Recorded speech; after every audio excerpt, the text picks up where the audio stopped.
Okay, welcome back to the show. David McQuell with Global Impact today, February 18, 2022, my special birthday. You can guess, I'm 51 years old. Someone said, can't be, it doesn't look so. Well, I just thank God for the grace of God that is strengthening me. Let me share with you. I learned from my parents when I was born. I learned that trusting God can actually really change your life. When I was 7 years, in those days, we didn't have preschool in Nigeria. Most schools were far away from where you are. You have to walk miles. The first school that I went to was like 12 miles away from home. About 11, 12 miles away. Can you imagine the distance? And we would walk down to school in the morning. And I was 7 years old. You see why going to school then was, it takes a while before you go to school. I was 7 years old, and we will walk, all the children from the village will walk together to school at that time. So at the age of 7, there was this announcement in school that on a certain day there was going to be a mass vaccination of children against, in those days in Africa, what they call the 6 killer disease. I don't know if I can remember them all.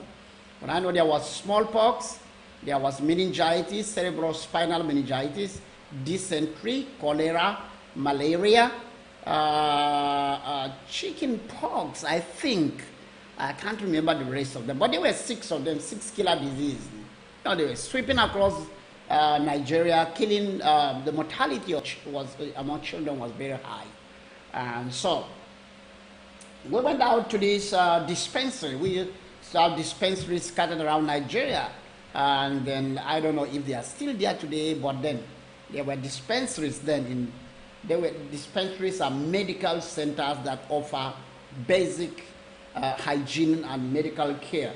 Nothing like surgery, but they offer drugs, vaccination, testing, things like that. So, so we went to, our whole school went, all the schools around had days. Every school had a day where they went. The day my school went, we went, and we queued up according to classes, class 1, 2, 3, 4, 5, 6. And I was in class 1 then. So I went to walk to my teacher and I said to him, sir, I'm not going to take the vaccine. And he said, what? I said, yes, I'm not going to take the vaccines. He said, why? I said, well, in my family, we don't take drugs. He was very upset. He said, come on, will you go and join the queue? And I said, no, sir, I'm not going to take it, And became, kind of a disagreement between me and my teacher, and it drew their attention. And I had my elder brother who was in primary 3 then. I was in primary 1. I think primary 3 or primary 4. I think I was in primary 4, thereabout, yeah. And I was in primary 1. And and so it drew the attention of other kids, especially those from my village. So they came around and they were, to listen to what was going on. And they began to, speak on my behalf and say, yes, actually it's true that their family, they actually don't go to the hospital. My teacher was hearing that for the first time. He's never had anything like that. I was like, wow. And my older brother came and said, yes, absolutely. This is my younger brother. And in my family, we actually don't take drugs. We believe in God. Now, I know to some of you, it may sound really stupid. And it may sound crazy. Well, I'm used to that. It sounded crazy to many people all these years. So I was exempted, and everybody else was vaccinated. The funny thing is that some of the people that were vaccinated, some of the kids that were vaccinated took ill.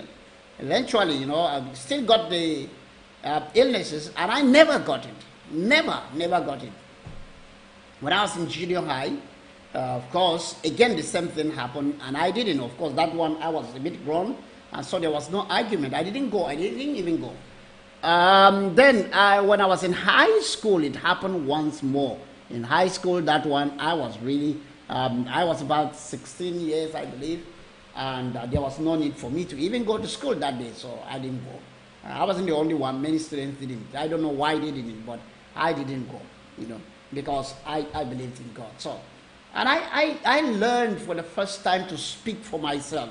It may not sound great to you, but it was great to me that I was able to stand up to my teacher and say what I want at that age. I wasn't saying it because if I take the vaccination, I'll